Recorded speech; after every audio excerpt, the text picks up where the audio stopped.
자, 국정원이요. 현성월이라고 하는 인물이 내려왔을 때 신원이 있잖아요. 네. 소설 쓰기 좋아하는 종편이나 이런 데서 보면 몇 살이네 다 정보가 틀려. 그래서 정보위에 국정원이 보고한 내용을 보면은 현성월이 77년생이래요.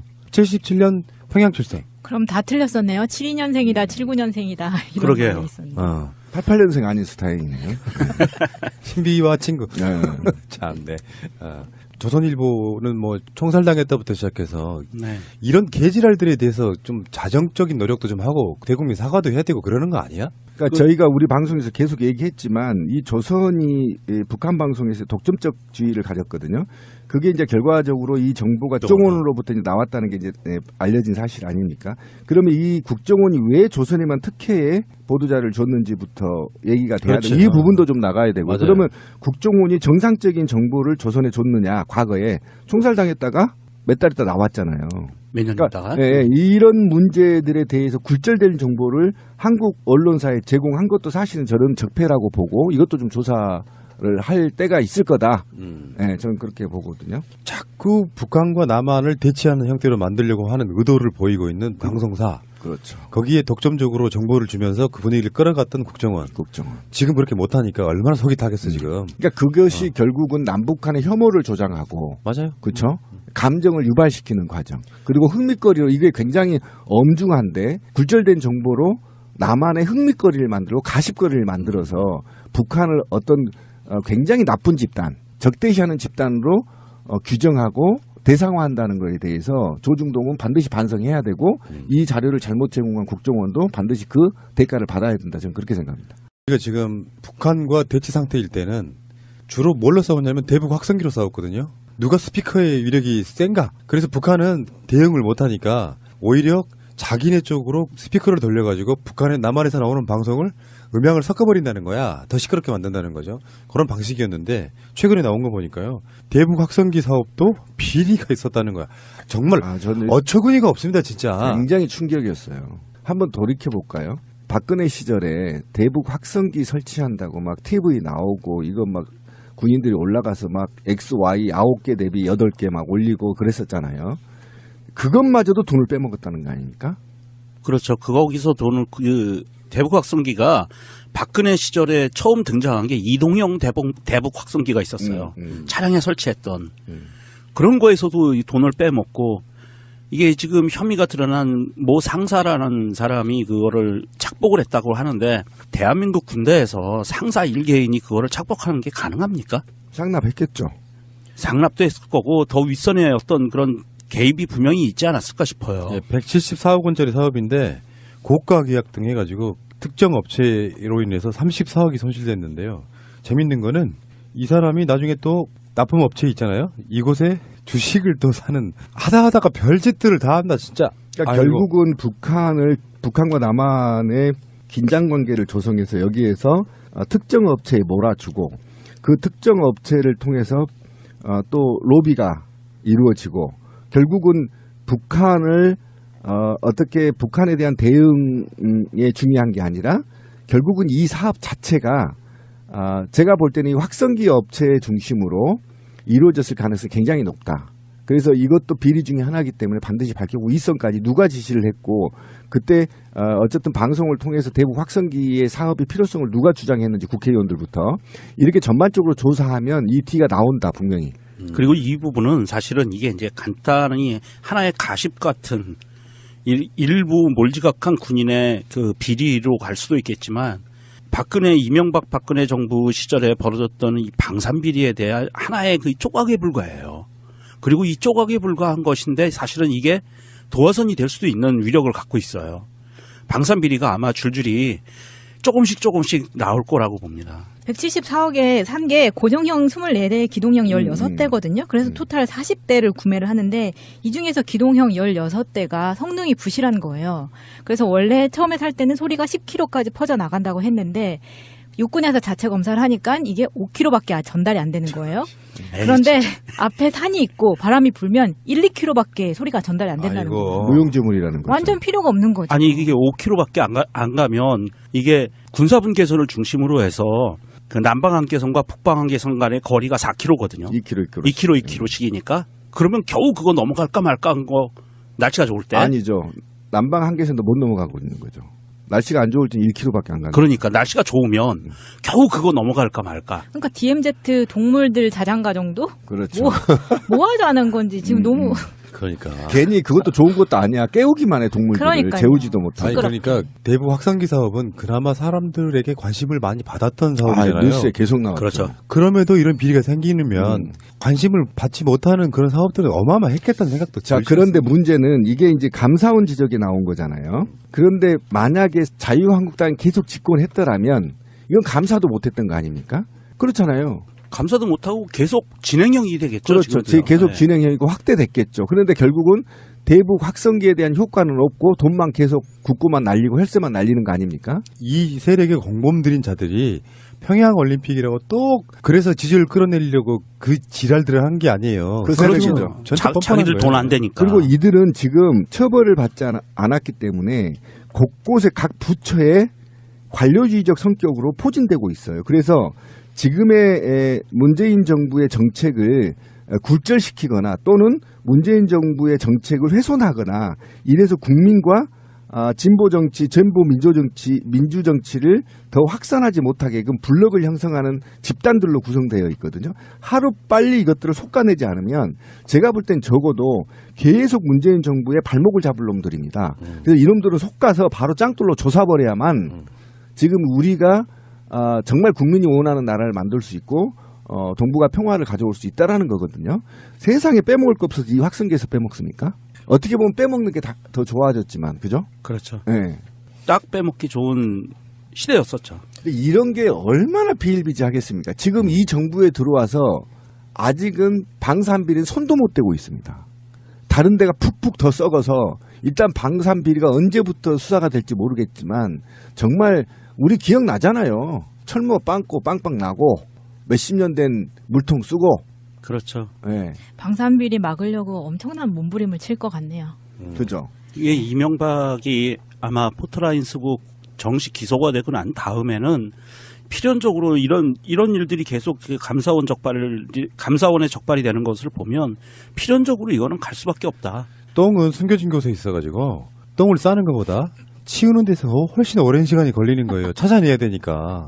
북한의 평창 오는 선수단 있잖아요. 오늘 남측 전세기 타고 왔습니다. 예, 맞습니다. 아시아나죠? 네, 마식령 훈련장에 갔던 우리 남한 선수들하고 북한 선수들이 같이 비행기를 타고 오는 네. 정말 훈훈한 모습이었습니다. 그것도 역사상 최초라고 그러죠. 동해 쪽에서 날아서 양양공항인가요? 예. 네, 그곳에 온 건 처음이래요.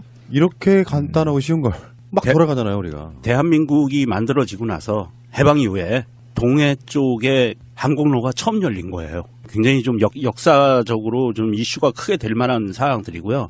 사실 이게 우리는 동해하면 항상 미국의 태평양 함대와 북한의 신경전 이것만 떠올리고 또 뭐였죠? 그 죽음의 백조라고 그러는 그 전폭기 스텔스 전폭기가 매일 뜨고 괌에서 떠서 날아다니고 하던 위협 비행을 하던 곳이라고만 생각했었는데 여기에 이 평화의 상징 민간 항공기가 뜬 거예요.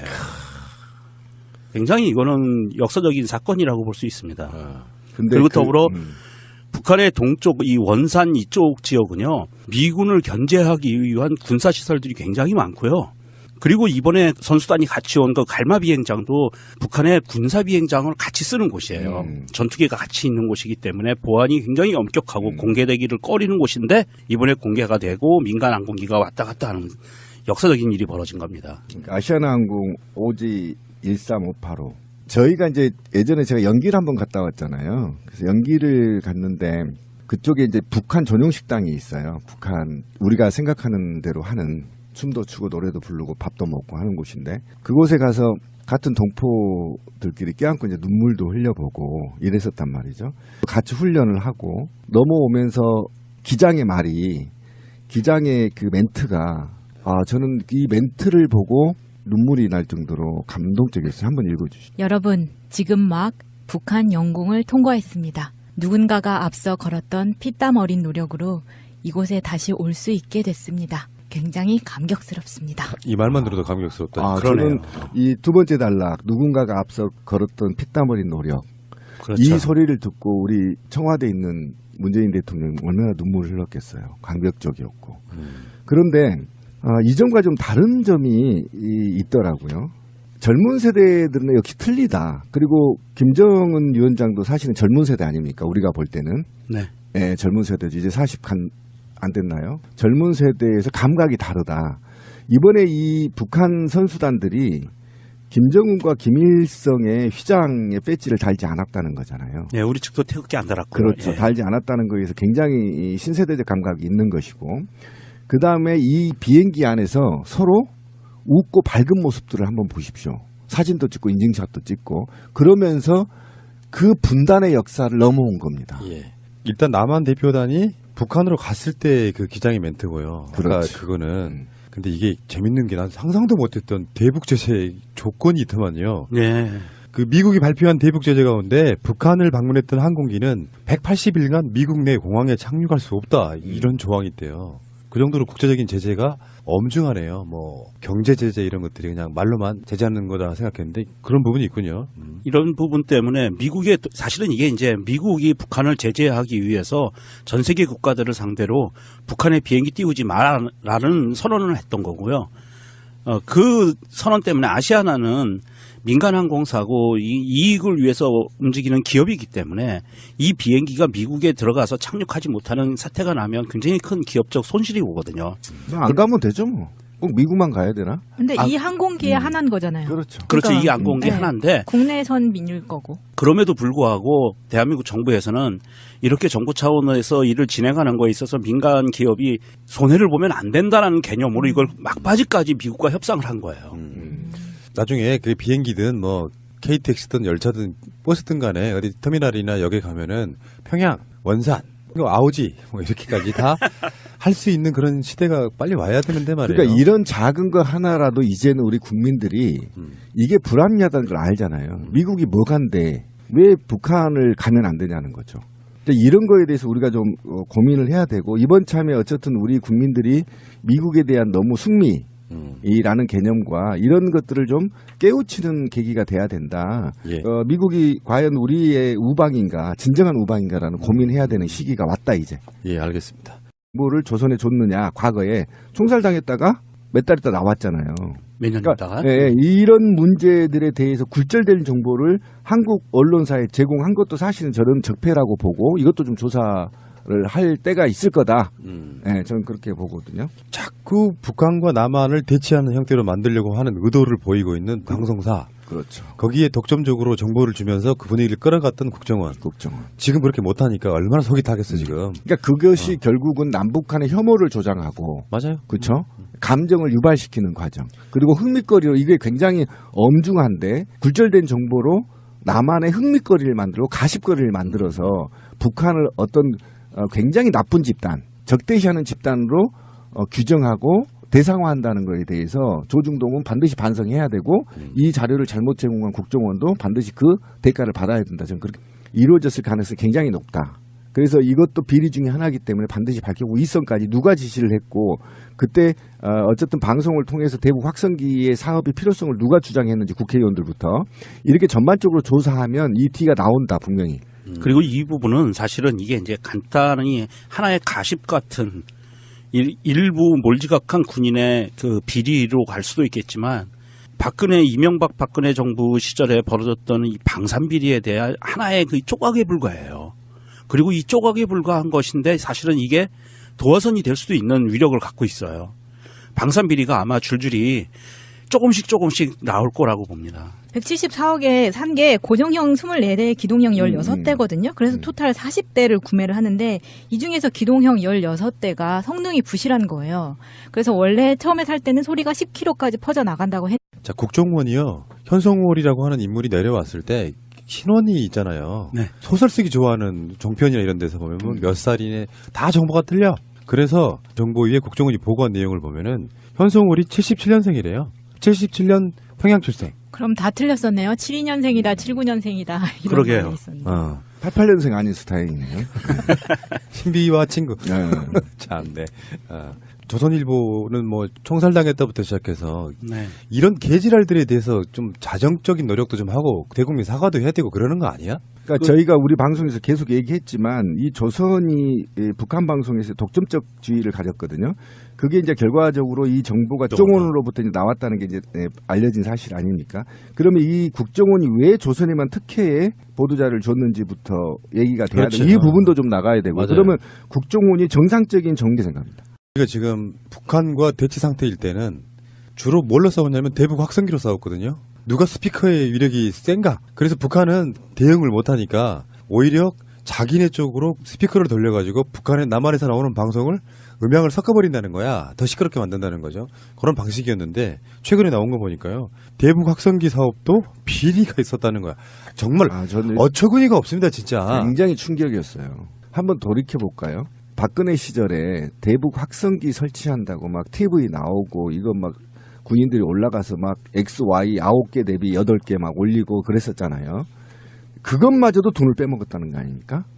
그렇죠. 거기서 돈을 대북 확성기가 박근혜 시절에 처음 등장한 게 이동형 대북 확성기가 있었어요. 차량에 설치했던 그런 거에서도 이 돈을 빼먹고 이게 지금 혐의가 드러난 모 상사라는 사람이 그거를 착복을 했다고 하는데 대한민국 군대에서 상사 1개인이 그거를 착복하는 게 가능합니까? 상납했겠죠. 상납도 했을 거고 더 윗선에 어떤 그런 개입이 분명히 있지 않았을까 싶어요. 174억 원짜리 사업인데 고가 계약 등 해가지고 특정 업체로 인해서 34억이 손실됐는데요. 재밌는 거는 이 사람이 나중에 또 납품 업체 있잖아요. 이곳에 주식을 또 사는 하다가 별짓들을 다 한다 진짜. 그러니까 아이고. 결국은 북한과 남한의 긴장 관계를 조성해서 여기에서 특정 업체에 몰아주고 그 특정 업체를 통해서 또 로비가 이루어지고 결국은 북한을 어떻게 북한에 대한 대응에 중요한 게 아니라 결국은 이 사업 자체가 제가 볼 때는 이 확성기 업체 중심으로